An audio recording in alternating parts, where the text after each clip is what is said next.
what is this coming Sunday? Yom Yerushalayim. And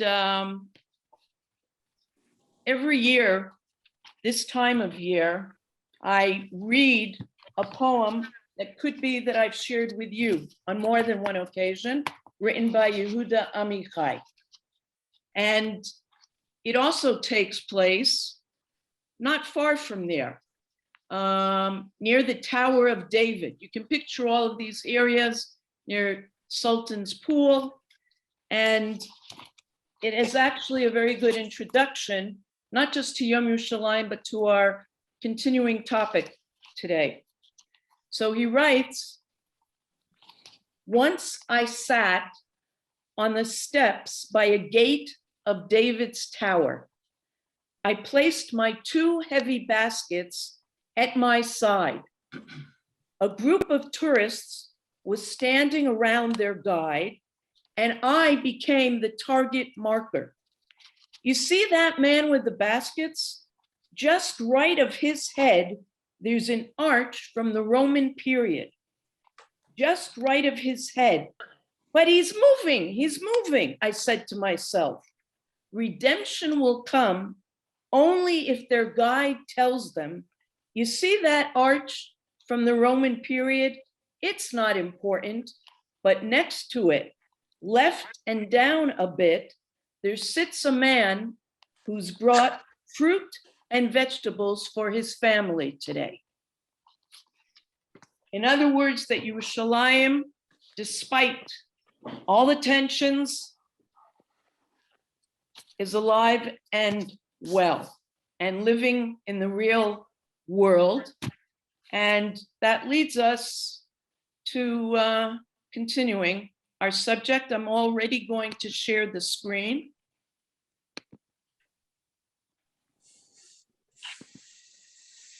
Okay. Without thinking too much, I want to use this first sentence to be completed. How would you complete this to get us into what we're going to be continuing to talk about, the challenges and the intentions of the divine laws? Working for the sake of God sometimes means, remember, no right or wrong answers.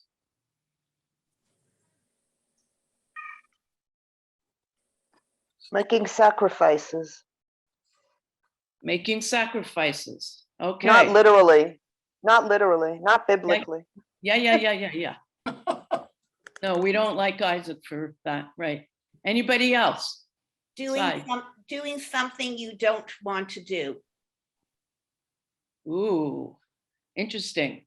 I'm not going to ask you to elaborate because that would take up too much of our time, but an interesting answer. Anybody else?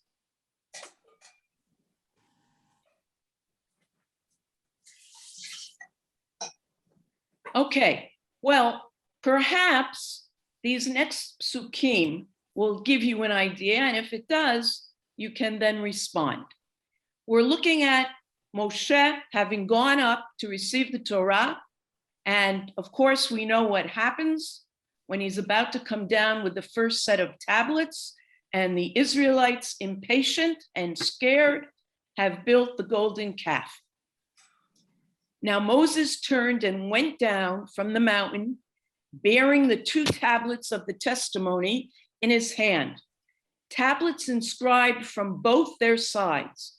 On one side and on the other side, they were inscribed. Now the tablets were God's work, and the inscription was God's inscription engraved on the tablets. When Joshua heard the voice of the people in their shouting, he said to Moshe, there is a voice of battle in the camp. But Moshe said, it is neither a voice shouting victory, nor a voice shouting defeat. A voice of blasphemy I hear. Now it came to pass, when he drew closer to the camp and saw the calf and the dances, that Moses' anger was kindled, and he flung the tablets from his hands, shattering them at the foot of the mountain. I picture that very vividly. Anybody now want to go back. Working for the sake of God sometimes means, how do you think God reacted to Moshe's shattering those tablets? Not And it will well, be a metaphor, an analogy for our discussion. Yes, please. not well, Why not well? because he just finished doing something for the people and something very important. And now it's all broken. Okay. All right. I think that could be certainly one of his reactions, because in fact, we know that Moshe has to calm him down. Anybody else? There's a very lovely midrash that says Moses threw the tablets down because this law that the people were breaking would have required a death penalty. So he smashed it so the law would not be in effect, and therefore he'd have a chance to save the people. So God, understanding that, would probably think he's quite clever to do that. Yefeh, Michael. Okay, and I want to bring to you a different midrash.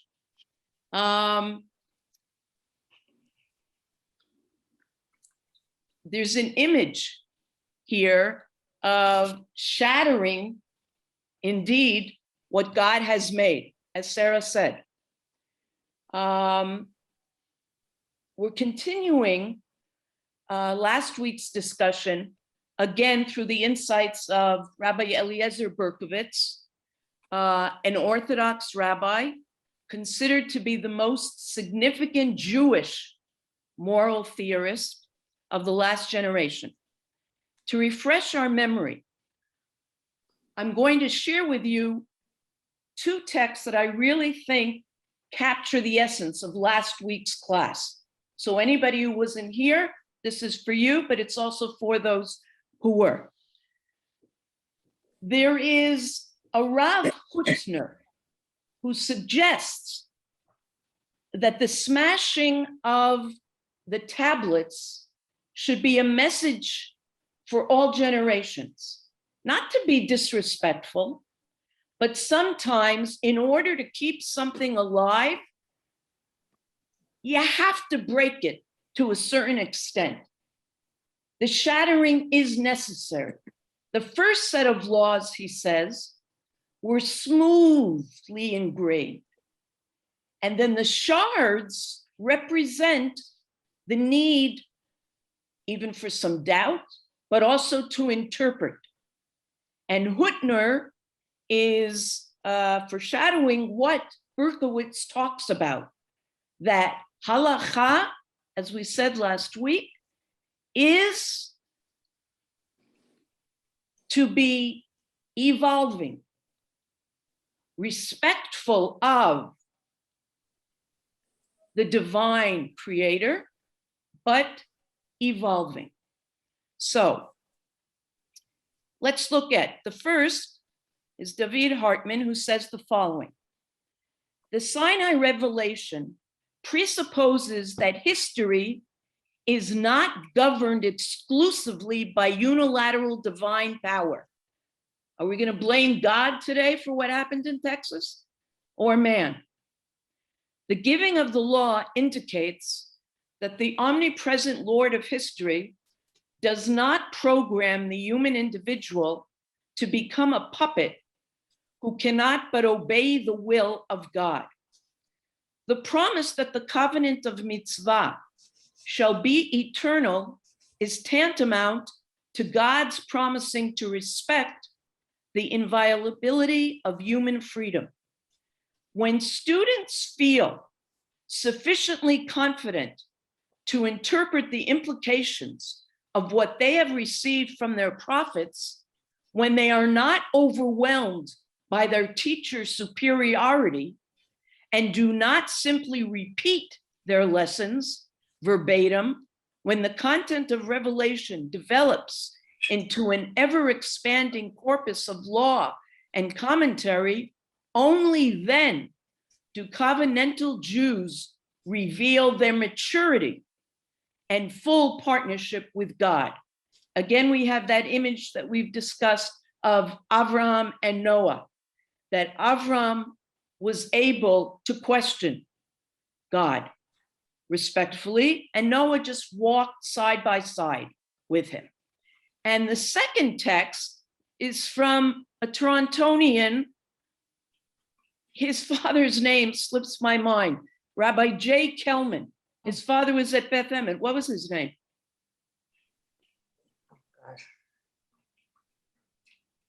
Okay, I see it slipped your mind too. All right. Anyway, he Wasn't says it the also following. Oh, sorry. Wasn't it Yosef, Gumgen Yosef? Joseph. Yeah, Joseph Kelman, was it? I think so. Okay. So Jay Kelman taught with me for a short period of time, and he says the following. Rava said, how foolish are the rest of the people who stand before a Sefer Torah, a scroll, but do not stand before a great person. Walk into any shul when the Sefer Torah is being taken out, or even when the ark is opened and the Torah scrolls remain inside, and you will see everyone standing. How can one not stand for a Sefer Torah? But should a great person walk into a room, chances are that few, if any, will stand for them. This, Rava notes, is the height of foolishness. A Sefer Torah is an inanimate object with which we rarely, for some, never come in contact. It is no more than words on parchment, important words, divine words, even words that have changed the world. But without living interpreters of these words, a Sefer Torah would be a beautiful museum piece and little else. A great scholar is a living, dynamic Sefer, a walking Sefer Torah, if you like, who turns a Torah stored away in the ark into Torat Chaim, a Torah to live by. The words of Torah are words from heaven, but as Torah is not in heaven, Bava Metzia 59, it needs great people to interpret it up for us, helping us to shape our lives in accordance with God's will. I think that's an incredible image. He's not taking away this Shomer Shabbat Rabbi Kelman from the divinity. He's not taking away from the significance, but he's saying what Berkovitz was saying last week and what Hartman continues to say through his writings is that two things. People need to interpret, and people are partners with God in this covenant. And the only way the covenant will stay alive is if we have this ongoing, serious. I said last week, I had the need to repeat. What I mean is, this isn't a way of watering down halacha. No, quite the opposite, but making it life-giving in our reality, in our realities. So Berkovitz longed for the pictures drawn in Hartman and Kelman's texts, but he bemoans their absence in the teachings and decision-making of too many people in positions of authority and halacha today. Now, why do I stress today? He's claiming, as we read last week, remember Rambam's son, who said any judge and any scholar has to be willing to really study and see what we do with it today. So Berkovitz says there aren't too many who are doing that today. as sociologist Menachem Friedman phrases it, Berkovitz is adamant, and I love this phrase, we made a shift from life tradition to book tradition. What he means by that is that we just read the book, and mostly the people that he's discussing, the Gemara and the Talmud and the codes of law, rather than reading it and really looking to understand it. But why this shift? He says it began in Central and Eastern Europe in the early 19th century. But the shift to go to just looking at the book really came after, anybody want to guess? The Holocaust. Why do you think he says that? Why did he feel that a shift was made? A long time ago, people were studying it, and traditional people, and questioning, and changing, adapting. But when the Holocaust occurred, that was the cause for a shift back to just looking at rules rather than values. Anybody want to take a guess as to why that was the case? Bracha, it seems to me that life is easier if you aren't thinking about it and just following rules. So in a time of great stress, or after a period where it was great chaos and things seemed lost, it would be easy to just strictly follow the rules. And asking questions leads to moral ambiguity at times, and they were through a phase where that was very destructive. Good, Brenda. Yeah. Absolutely.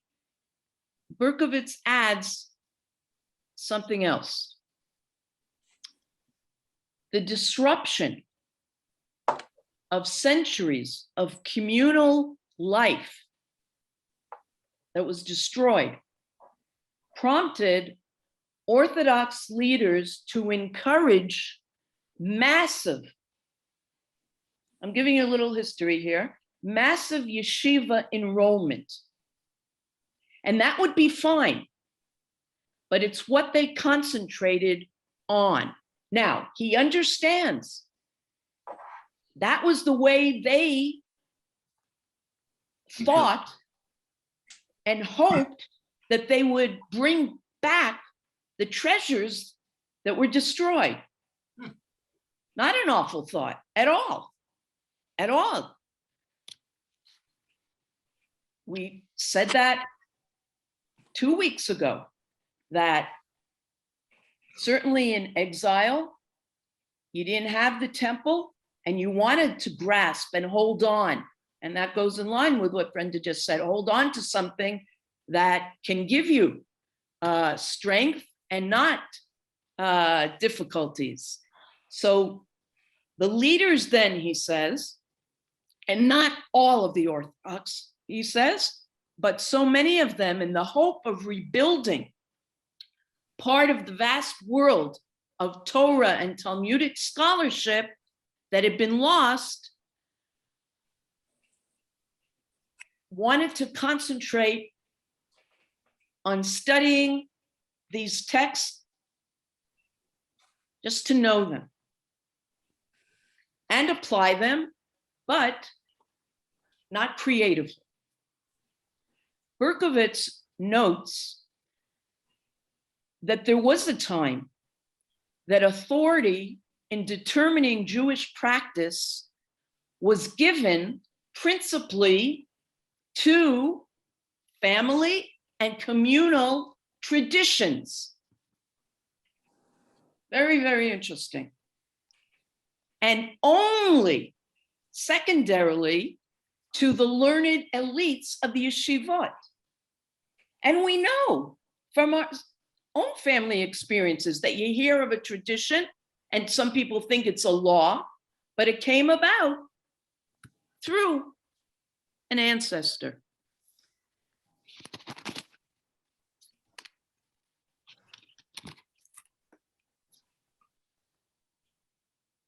There was a time that it was not a dictatorship of imposing laws. And he says that's very, very significant. If they brought people in to study beyond just learning the laws, that would have been something different. And we're going to see that Berkovitz is really defending, in what we're going to explore today, defending God,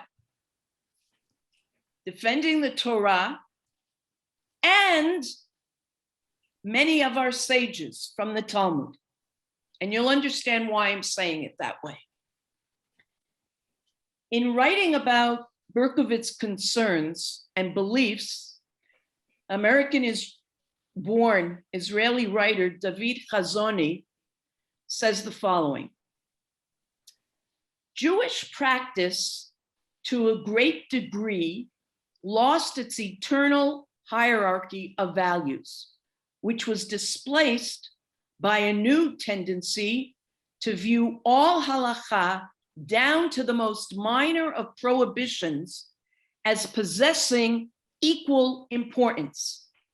In other words, instead of principal values, which was God's intention, he had a certain vision for his world, it was being broken down into minute prohibitions, and they were given equal importance. In other words, not seeing the forest. As a result of these changes, a new Orthodox norm has emerged that is quite different from what prevailed a century ago, in which value distinctions within the halakha have largely collapsed, and the rule of text has for the most part prevailed.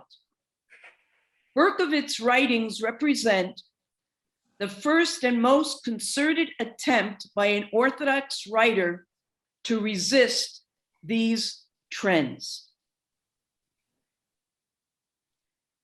Now, these leaders are everywhere. They're in the diaspora, and they're certainly in Israel, and their impact is different depending on where they are, because certainly on a national level, it affects the country in a different way here. Now, what I'd like to do today is to explore examples that Berkovitz brings in our tradition that confirm Berkowitz's belief that halakha, as we stated today and last week, is not meant to be a fixed set of rules, but rather a fluid legal system governed by a fixed set of moral values. Berkovitz envisions an halachic conscience. What do you think he means by that? Halachic conscience.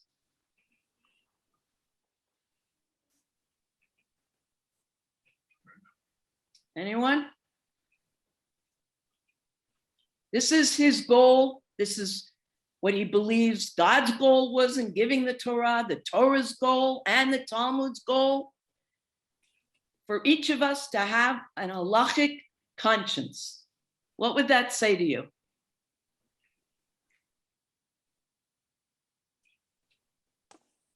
No? To me, it would Michael? say, if there is something in halakha that goes against my conscience of how I believe God wants us to live, even though it's in halakha, then somehow I have to get around it. And the thing I'm thinking of is the case where women are refused a divorce by their husbands and they're kept on a chain. This is horrendous. And I do not believe for a second that God wanted that to be. And there's got to be a way around it and to stop it. Okay, so we're going to get to that much later.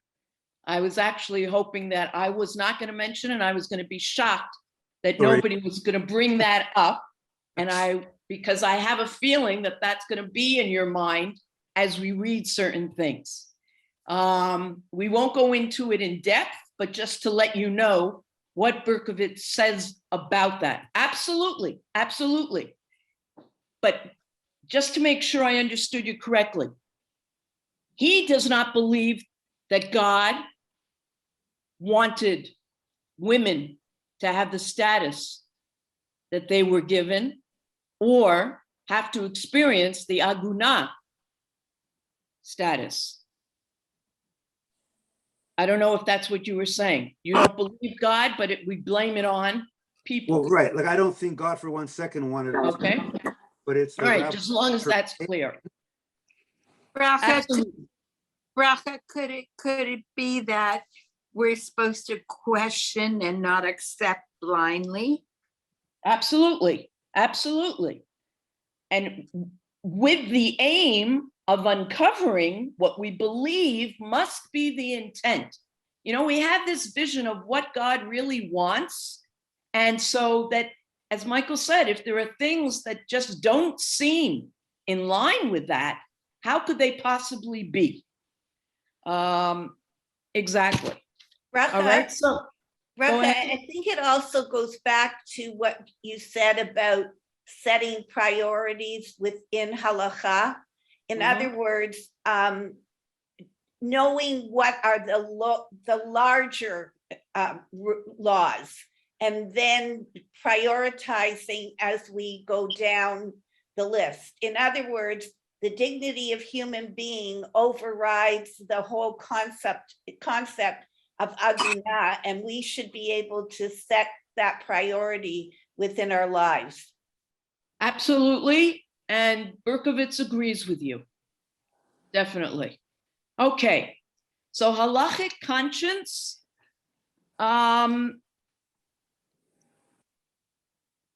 is that we really think of the larger, as Marlene just said, principles, values, and never lose sight of them and try to live life according to them. And that might mean looking at the laws that we've respected. So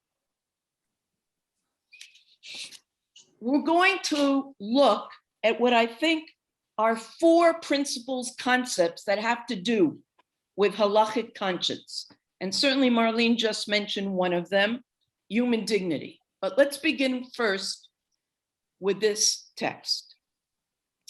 Diligently keep the commandments of the Lord your God and his testimonies and his statutes, which he has commanded you. And you shall do what is proper and good in the eyes of the Lord, hayashar v'hatov, in order that it may be well with you, and that you may come and possess the good land which the Lord swore to your forefathers. Now, I'm bringing you this pasuk, but there are several other times that you have in the Torah verses that give you a very specific commandment. And at the end of the verse, it says these words, V'asita hayashar v'hatov, and you shall do what is proper and good.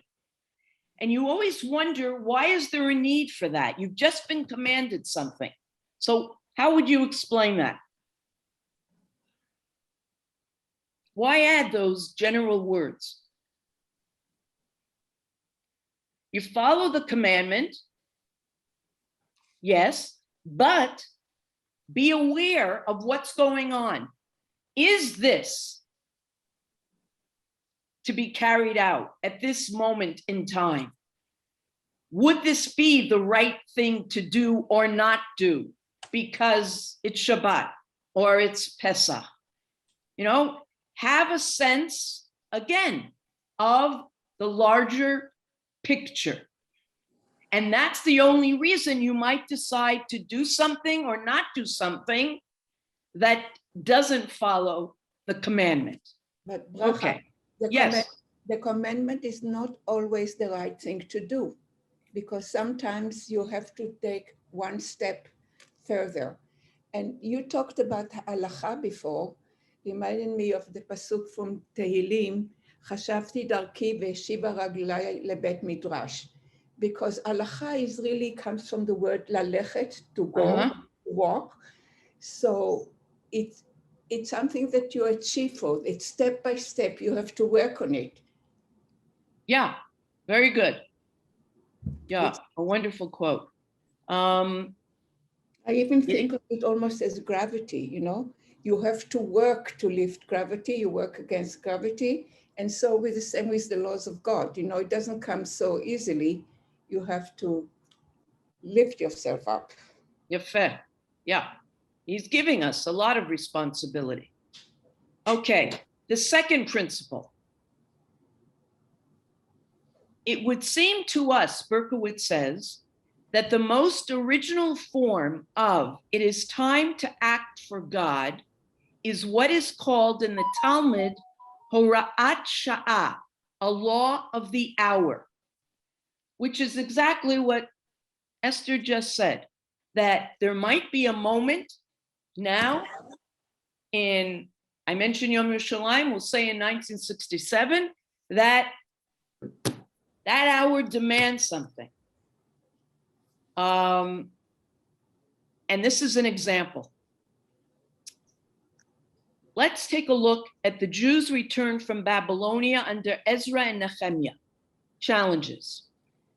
So, Aggadic tradition says that Ezra, in order to exalt God, pronounced the Tetragrammaton, the Shem HaMeforash, the name of God, as it is written in full at the great National Assembly when he read to the people from the Torah.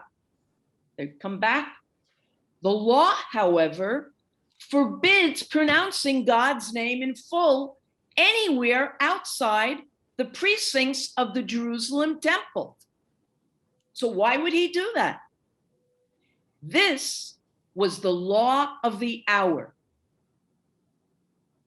It is obvious that here too, the occasion was unprecedented. They've just been in exile, they've come back. The people returning from Babylon were determined to start a new chapter in the history of the Jewish people.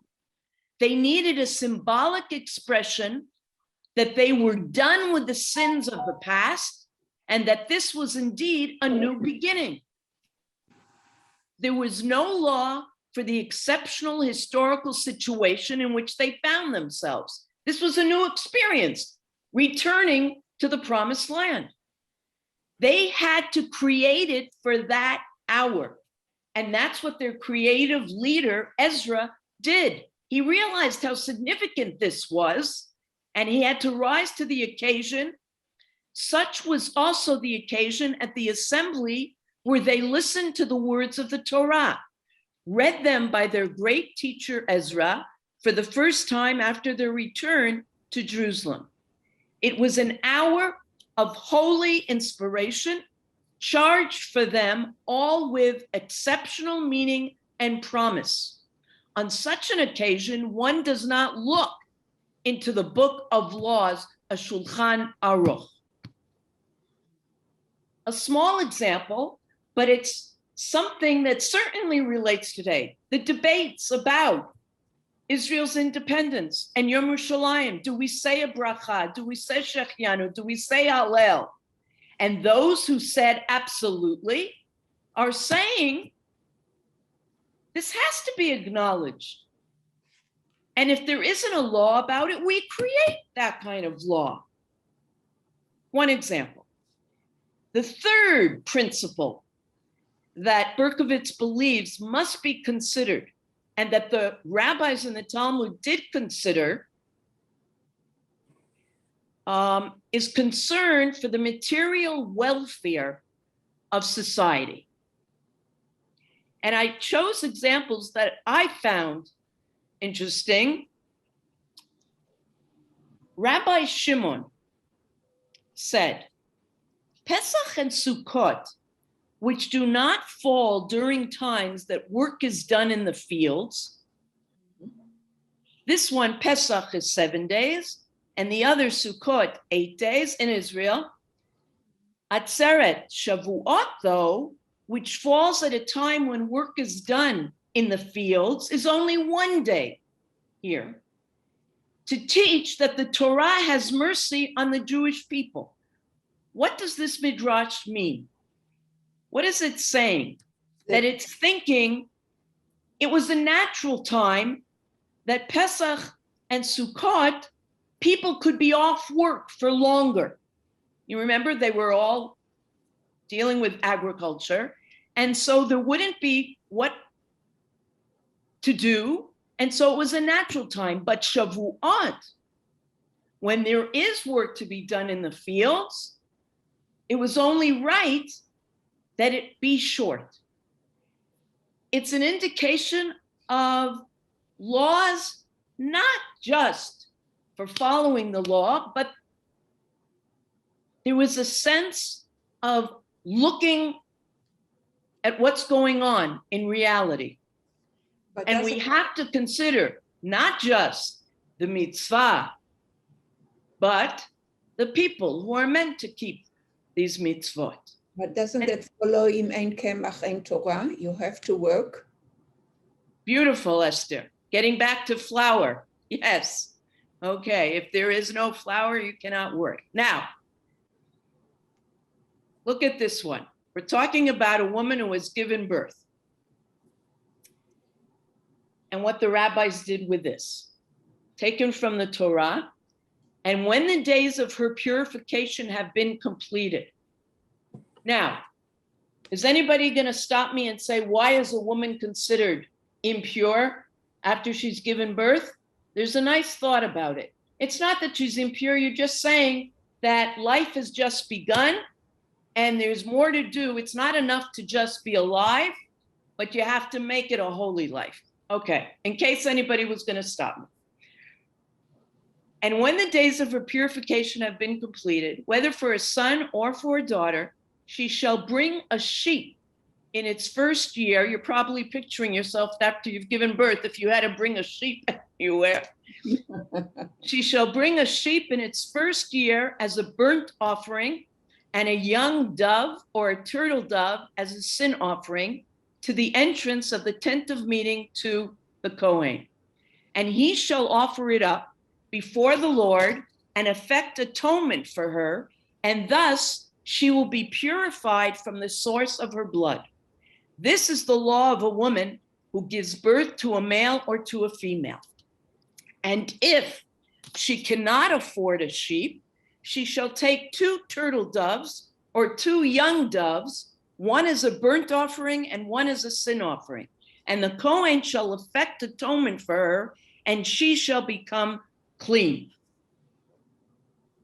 Now, I find that very interesting because up to fairly recently, throughout our history, women had a very small part in our Judaism. It was only when the rabbis realized that things are going down that they turned to the women and say, you keeping the home, and started giving them the responsibility of. So it's just fairly short in history that women became important in our religion. this is part of what he's going to be saying is, and we'll see that shortly, is it's not halacha's fault that we women have been dealt this status. Okay, now look what it says in the Talmud. It happened once. We're still on the topic of concern for the material welfare of society. It happened once that the price for 2 pigeons went up to a golden dinar. Rabbi Shimon ben Gamliel, the head of the Sanhedrin, then took an oath and said, I shall not go to bed tonight until the price goes down to a silver dinar.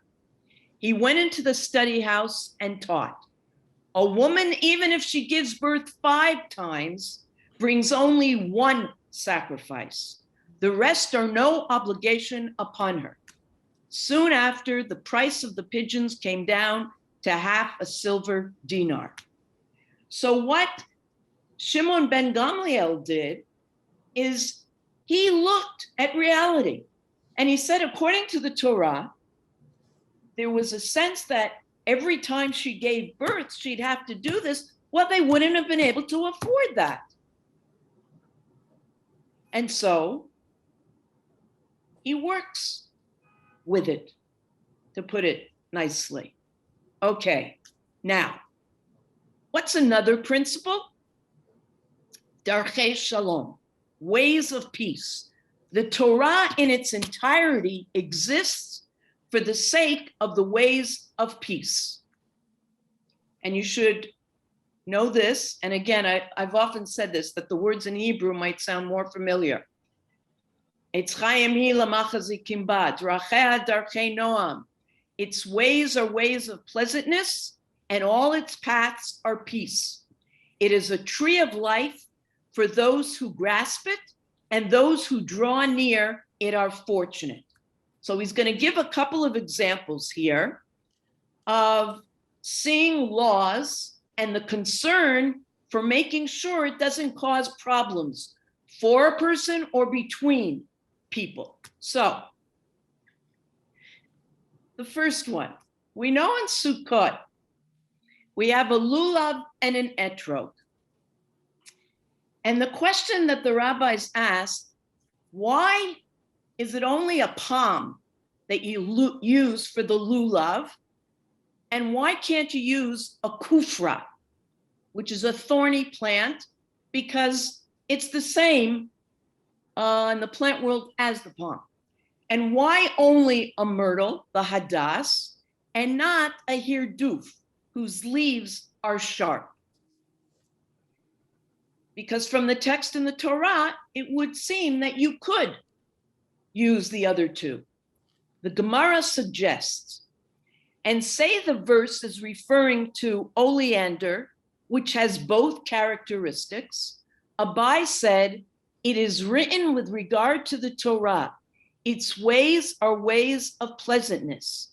And this is not the case with the oleander tree, because it is poisonous plant and its sharp, thorn-like leaves pierce the hand of one holding it.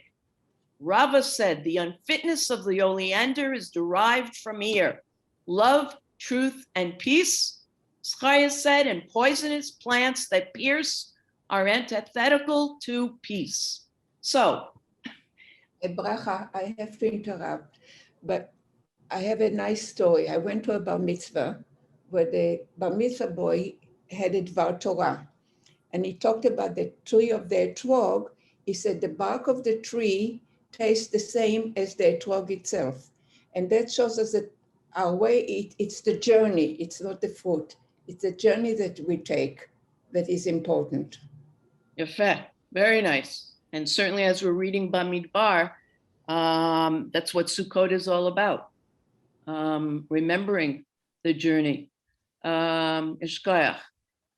So here, just a simple example that Berkovitz brings in saying that even when talking about the mitzvah of lulav and etrog, that you would consider, and the rabbis considered, this concept of darchei shalom. You don't want somebody getting pricked. Absolutely not. Now, you know about this law It's very meaningful to us today, for any of us who have a bull in our backyard. And if a bull gores a man or a woman, and that one dies, the bull shall surely be stoned, and its flesh shall not be eaten, and the owner of the bull is clear, innocent. When is the owner going to be held responsible? But if it is an habitually goring bull since yesterday and the day before yesterday, and its owner has been warned, meaning it's not the first time, it's not the second time that the owner has been warned, and the ox makes this a habit, but the owner did not guard it, and it puts to death a man or a woman, the bull shall be stoned, and also its owner shall be put to death. Now, in Sanhedrin, they say that can't be. Yes, the owner should be held responsible in some way, but certainly not death. If one killed a person himself, no question, it would not be enough for him to make a payment of money. He must be punished only with actual execution. But if his ox killed someone, I would say he should redeem himself with money, but that if he does not pay money, he would receive the death penalty, but you execute him for his act of murder, but you do not execute him for the ox's act of murder. Remember these laws in that period of time, that was what was happening, but the rabbis then said, in the same way, you know that initially in the Torah it says somebody who breaks Shabbat or an adulterer should be put to death. But those laws hardly ever, if ever, really took place. No, but then the rabbi said, you can't. You're going to put somebody to death for not keeping Shabbat. We'd like or her to keep Shabbat. And somebody who's having an affair, can you imagine? And the last example that he gives for this. If there is a quarrel between men and they approach the tribunal and they, the judges, judge them and they acquit the innocent one and condemn the guilty one, and it shall be, if the guilty one has incurred the penalty of lashes, that the judge shall make him lean over and flog him in front of him, commensurate with his crime in number. Now, this might sound of a different world, but they did this in that time. But even within that, you're going to see what the rabbis did. He shall flog him with 40 lashes. He shall not exceed, lest he give him a much more severe flogging than these 40 lashes, and your brother will be degraded before your eyes. So the Mishnah goes on to say, with how many lashes does one flog a person sentenced to receive lashes?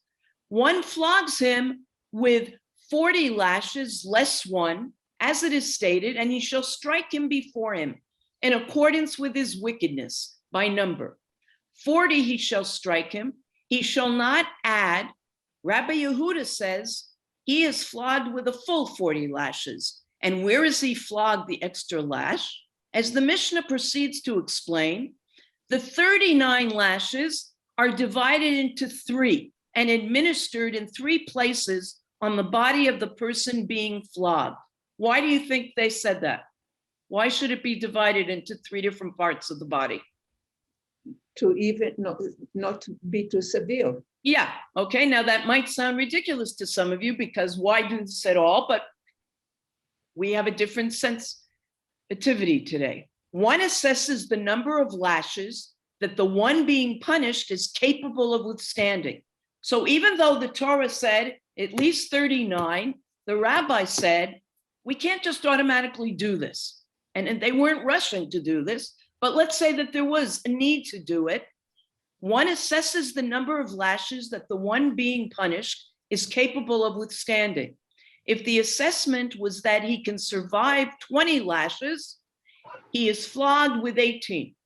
Likewise, if doctors assess concerning him that he is able to receive 40 lashes and survive, and he is then flogged some of these 40 lashes.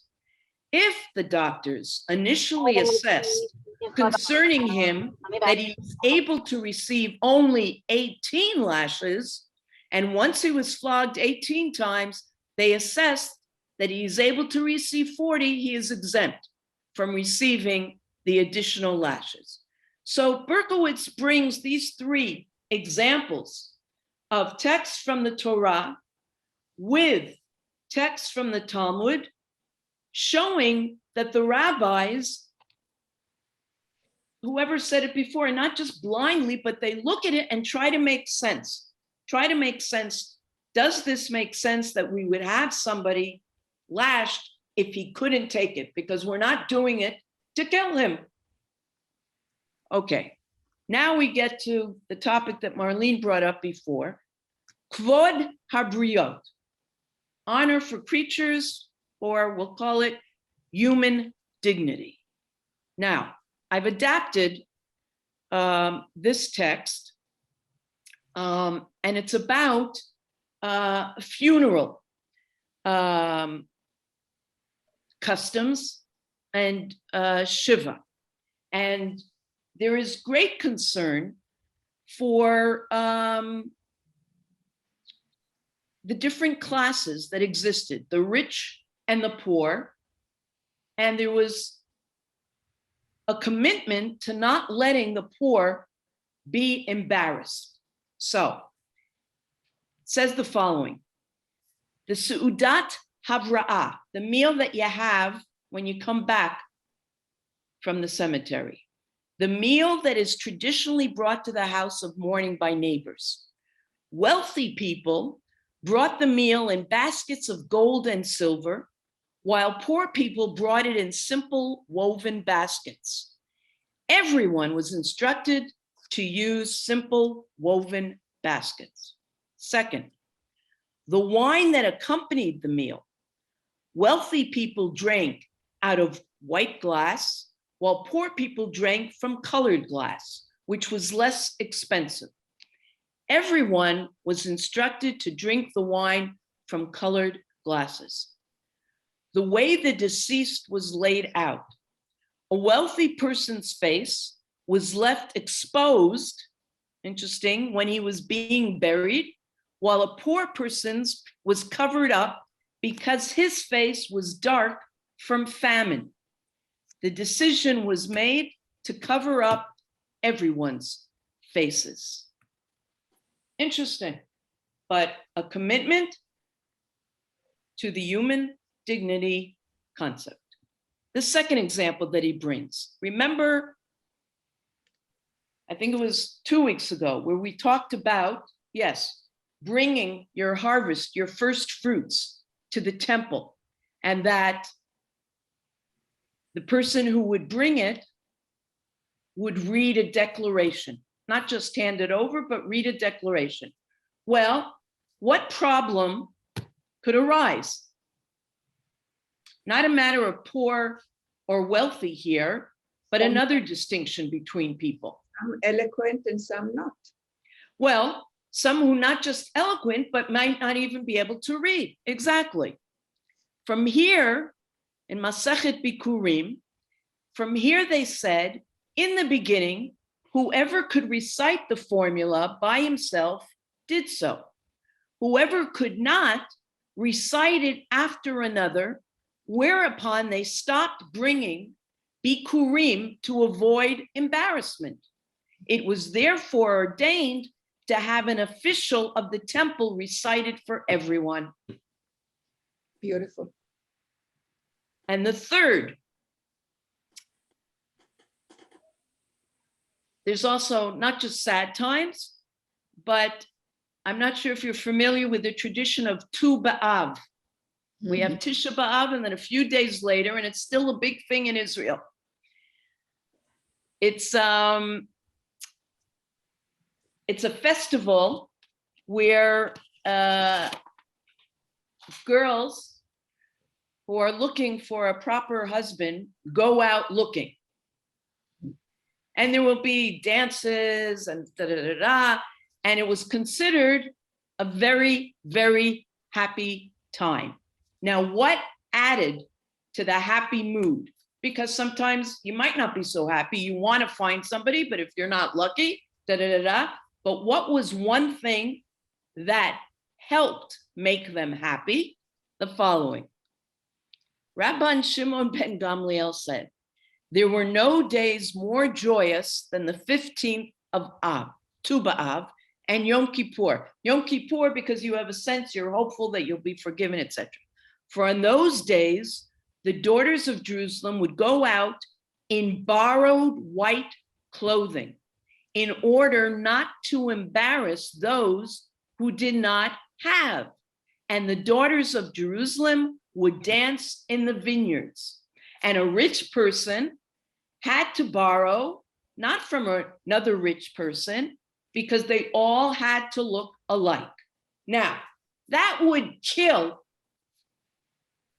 females getting ready for a prom if they were told they all had to. And I'm going to tell you, I remember years and years ago, the head of the school told me he had such a sad meeting with a mother who came to him because girls were spending $500, $700 on these gowns. And she said she doesn't have the money for it. Anyway. Okay, so the rabbis at that time were very, very sensitive. Now, we've seen, just briefly, the need for and the presence of morality within halacha. But that doesn't mean that it's put into action, meaning you can understand something and you see that it's rational, but that does not automatically, Berkowitz says, ensure moral behavior. And that was a major concern of Berkowitz. He said there's a complicating factor. We know that people have a dualism about them. We have our mind, but we also have our body. And what's the problem? We have a mind who thinks, but our physical being, the physical organism, is ruled by our impulses, by our self-centeredness, by our urges. And the body is not aware, it's amoral.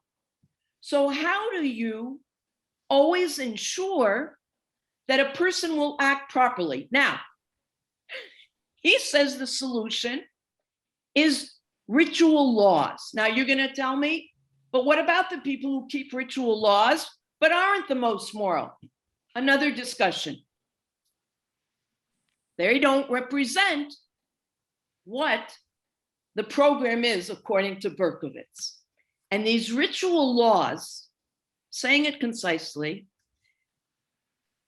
are meant to inhibit, and so we have negative laws, and then there are as if positive laws. And all of these are meant to educate toward awareness of the other. Now, what does he mean? How can these ritual laws be tools for helping a person act morally? They might not have obvious moral worth, but even something he says like kashrut, dietary laws. For example, it prepares you for a situation where proper moral behavior may come into conflict with specific physical urge that you have. What does he mean, for instance? One of the things in kashrut is waiting a certain amount of time between meat and dairy. He says that's a way of training yourself for a real situation that you've learned that sometimes you have to say no to yourself. These are suggestions. We're looking at Eliezer Berkovitz. This is a way he feels of getting your body used to the notion that I don't just follow what my body is telling me to do. Now, there are plenty of people who are moral, again, without keeping kosher. And the ritual laws aren't just to help us on the path to moral behavior and train us, but they're to create a relationship with God. Now, he says, on the one hand, the mind of man, the custodian of all spiritual and ethical values, is by itself incapable of action. On the other, the life forces and all the sources of material energy, without whose instrumentality no ethical action is possible, are by their very essence completely indifferent to ethical or spiritual concepts. The human body, the tool of individual moral conduct, is essentially amoral.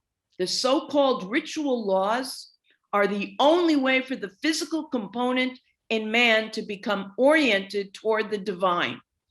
Through them, the body too may cleave to God. Now, he brings an example, interestingly, of military training to strengthen this notion of preparing yourself for a real situation. Just as it is potentially catastrophic for a soldier to learn to fight only in the context of an actual war without advanced preparation, so too is it perilous to ask a person to inhibit his powerful amoral tendencies in the face of a moral challenge if he has not had advanced preparation.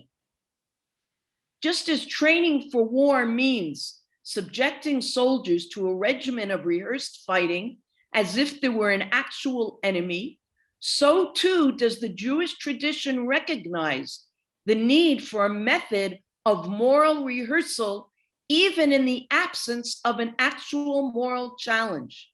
But isn't the Torah all about self-control? But it is, but that doesn't ensure that we will be controlled. So he's suggesting that this is a purpose of ritual laws, not just looking at it, we do it, it's a chok because God commanded it. And unlike civil laws, which we understand the reason that we say we're just doing it. He believes, like Maimonides, that we have to find a rational reason for every ritual. Now, just finish this, but it's hard. If somebody's been brought up and has been used to never saying no to him or herself, it's not going to happen easily. Mm-hmm. This it achieves through the system of ritual laws, which discipline man's material side to disregard its own desires and act instead according to the prescriptions of the mind, as if there were an actual moral challenge being faced. Nice. Now, this doesn't even mean that everybody who follows all the rituals think like this, which is a chaval. Now, we're going to close. I had it prepared in case somebody did ask. We're going to go back to Michael's point, because you could be thinking, and we'll close with this. So what about the lack of equality and the poor status, the disadvantaged status of the women? And Berkovitz suggests that Chazal, our sages, understood that there was something wrong. And we bring a midrash here. You know the story in the Torah when they were about to enter the land of Israel. And so each tribe was going to be given a section. Well, the daughters of Zelophehad, their father had died and there were no brothers, and they didn't mind approaching Moshe and saying, so does this mean we're not going to get any land? And Moshe took them seriously, and by golly, they got their piece of land. So look what the Midrash says about this. Berkovitz brings this. When the daughters of Zelophehad heard that the land was to be parceled out only to the male and not the female members of the tribes, they met to take counsel together. They said, the loving kindness of those of flesh and blood is not like that of God. Flesh and blood's loving kindness discriminates, preferring males to females. For it is written, God, in Tehillim, is good to all. His loving kindness is upon all his works. So what is this Midrash suggesting? The Midrash implies that God himself gave the direction in the case of Zelophehad's daughter. Of course, the principle was applied only to the case at hand, meaning it wasn't God's fault that this status ensued, but because of male beings. I didn't say male human beings because we're not thinking of them as human if they believe that they can get away with what they've gotten away with. Now, Berkovitz is angry. He's not with us anymore, but I like talking about our thinkers in the present because they still speak to us.